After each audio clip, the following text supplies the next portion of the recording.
یا ایھا الذین آمنوا، اے اہل ایمان، لا تقتلوا الصید وانتم حرم،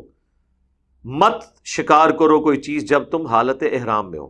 اب یہ مطلقاً شکار کی بات آ گئی، یہ کھانے پینے کا شکار بھی، اور کوئی درندہ بھی نہیں شکار کرنے کی ضرورت کہ کوئی شوقیہ کوئی شیر مار دے یا کوئی اس طریقے سے ریچھ مار دے کہ جس کی کھال میں استعمال کروں گا۔ ویسے تو کھال کے لیے کوئی مارتا ہے وہ ایک علیحدہ بات، احرام کی حالت میں کوئی اس طرح کا معاملہ نہیں آپ کر سکتے۔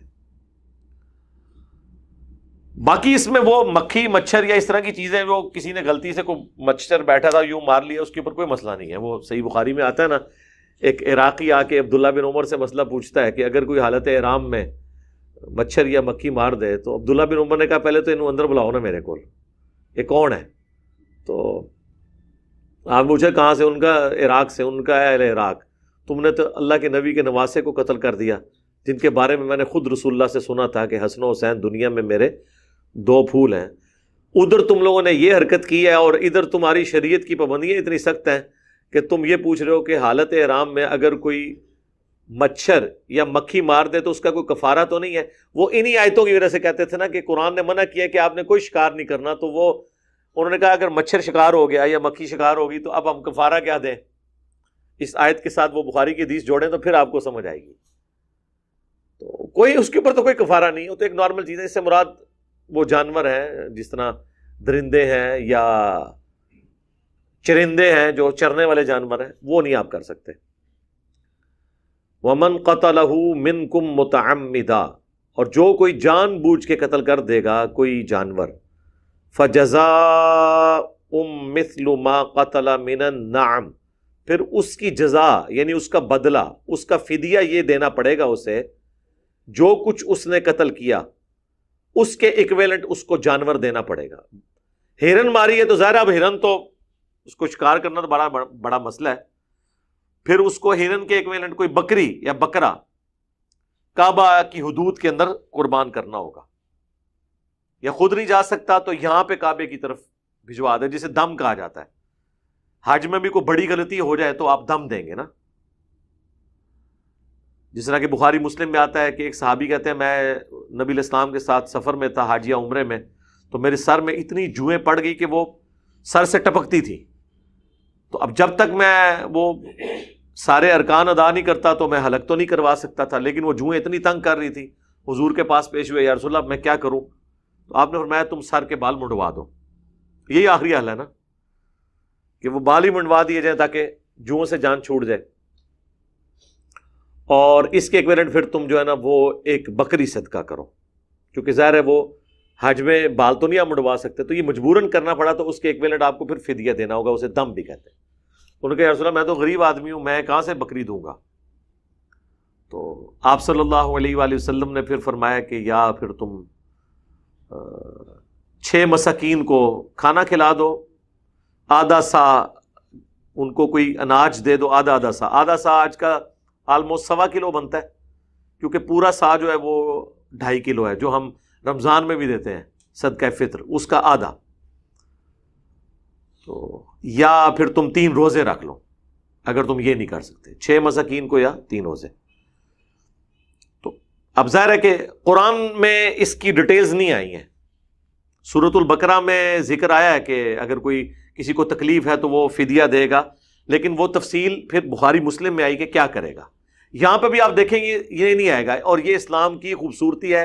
کہ اس مسئلے کو اجتہاد پہ چھوڑ دیا گیا، جس کو گیون سرکمسٹانسز ہیں اس کے مطابق وہ فیصلہ کرے، اور وہ کیا فیصلہ کرے گا؟ وہ اللہ تعالیٰ نے فرمایا کہ اگر کوئی اس سے جانور شکار ہوتا ہے تو وہ اس کے بدلے ایک جانور دے گا، ذوا من النعم یحکم بہ ذوا عدل منکم، جس کا فیصلہ 2 معتبر اہل علم کریں گے، منکم ہدیم بالغ الکعبہ، وہ ہدیہ ایسا جو کعبے تک پہنچانا ہوگا۔ یا تو یہ کر لے، وہ ظاہر ہے وہ کسی نے سپوز نیل گائے شکار کی ہے، اب وہ ڈیسائیڈ پھر کیا جائے کہ اس کے ایکویلنٹ قیمت اگر اس نے بکریاں بھیجنی ہیں تو سپوز 3 بکریاں دے دے، اگر اس کو گائے نہیں مل رہی اس کے ایکویلنٹ، تو یوں کر لے۔ اور اگر وہ یہ نہیں کر سکتا تو پھر دوسرا ہے او کفارۃ طعام مساکین، یا پھر مسکینوں کو کھانا کھلا دے۔ تو اب اس پہ اجتہاد یہی کیا جائے گا کہ اگر بکری کے ایکویلنٹ 3 روزے ہیں اور 6 مساکین کو کھانا ہے، تو اسی طریقے سے دیکھ لیا جائے اگر 3 بکریوں کے ایکویلنٹ بن رہا ہے تو روزوں کو پھر 3 گنا کر لیں، یعنی 9 ہو گئے، اور مساکین کو 3 گنا کر لیں تو 18۔ اس میں پھر آپ کو یعنی مختلف ائمہ کے مختلف اقوال ملیں گے، اور یہ وہ چیزیں ہیں جن کے اوپر وہ کہتے ہیں تقلید کرنا ضروری ہے۔ ایڈ ہے جی وہ مسئلے۔ اچھا، اگر کوئی امام اس کا کوئی مسئلہ نکال بھی دیتا ہے، سارے اماموں نے مختلف نکالے ہیں، کسی نے کچھ، یا اللہ تعالیٰ نے یہ تو کہا نہیں کہ اماموں کی تقلید کرنی ہے، اللہ نے کہا کہ اس وقت جو 2 بندے ہیں نا، کوئی پڑھے اہل علم، ان سے فیصلہ کروا لو۔ یہاں تو ہونا چاہیے تھا کوئی 4 امام بعد میں آئیں گے، وہ بتا دیں گے کتنا کتنا کرنا ہے۔ تو قرآن ہی خلاف ہے تقلید کے، ورنہ یہ آتا کہ جی 2 بندے جو تم میں سے فیصلہ کریں کہ ہاں جی اس نے اگر شیر مارا ہے تو اس کے ایکویلنٹ یہ ہے، شتر مرغ مار دیا تو اس کے اگینسٹ یہ ہے، ہرن مار دیا تو اس کے اگینسٹ یہ ہے، کچھ بھی نہیں، بس چھوڑ دیا۔ اجتہاد اسلام کی خوبصورتی ہے، قرآن اور سنت فکس ہے، تو یہ تو اجتہادی مسئلہ ہے، اس میں کوئی بھی کوئی رائے قائم کر سکتا۔ او عدل ذالک صیاما، یا پھر اس کے ایکویلنٹ روزے رکھ لے۔ وہ روزے میں نے آپ کو بتا دیا، کہتے ہیں نا جی قرآن میں مسئلہ، وہ جو قاضی شریح کو خط لکھا تھا حضرت عمر نے، جو مصنف ابن ابی شیبہ میں آتا ہے اور سنن نسائی میں بھی، کوئی مسئلہ ہو تو پہلے قرآن میں دیکھ، قرآن میں نہ ملے تو سنت میں، سنت میں نہ ہو تو اجماع امت میں، وہ بھی نہ ہو تو اجتہاد کر، اور بہتر ہے کہ اجتہاد کی طرف نہ ہی جا اگر مسئلہ سالو ہو رہا ہے۔ یہاں پہ تو میں نے آپ کو بخاری مسلم سے ثابت کر دیا ہے، سورۃ البقرہ کی وہ جو آیات ہیں جن میں یہ یعنی حج کا ذکر ہوا، ان میں کہ اگر کسی کو کوئی تکلیف ہے اور اس کو پھر کوئی دم دینا پڑتا ہے تو وہ دم دے لے، یا یہ ساری چیزیں، اس کانٹیکسٹ میں بخاری مسلم میں حدیث موجود ہے کہ بکری یا اس کے ایکویلنٹ 3 روزے، 6 روزے، 3 روزے یا 6 مساکین کو کھانا، بس وہ ایکویشن آپ لگا لیں، تو وہ آپ خود بھی کیلکولیٹ کر سکتے ہیں۔ چلے 2 اہل علم سے کرا لیں، اگر انہوں نے بخاری مسلم پڑھی ہوئی تو اہل علم تو پتہ ہی نہیں ہونا، انہوں نے اندازے لانے نے، تو میں نے تو آپ کو باقاعدہ ریفرنس دے دیا،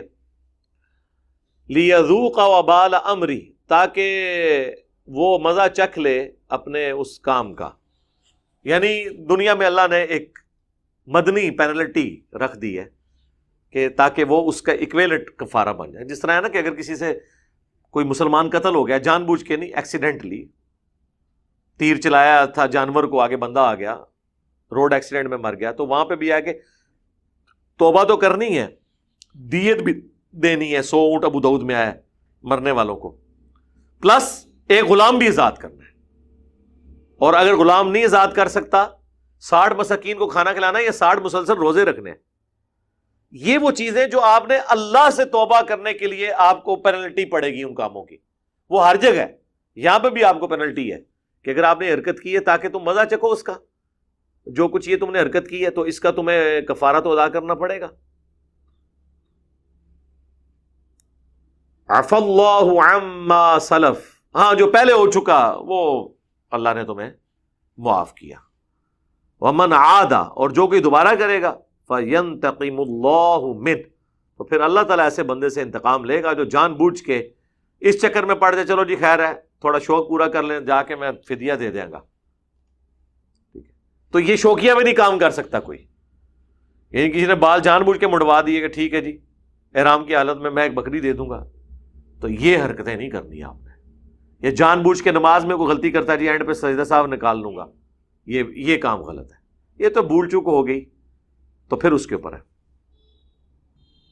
واللہ عزیز ذو انتقام، اور اللہ تعالیٰ غالب ہے، بدلہ لینے والا ہے، یعنی بدلہ لے بھی سکتا ہے اور اس پہ قدرت بھی رکھتا ہے۔ اللہ جیسی قدرت کس کی ہے اگر وہ بدلہ لینے کے اوپر آئے، دنیا میں بھی اور آخرت میں بھی، ٹھیک ہے۔ اللہ تعالیٰ ہمیں محفوظ رکھے کہ اس کی حدوں کو ہم کراس کریں۔ اللہم لا تجعلنا منہم، ایسوں میں ہمیں شامل نہ کرے جو یہ حرکت کریں۔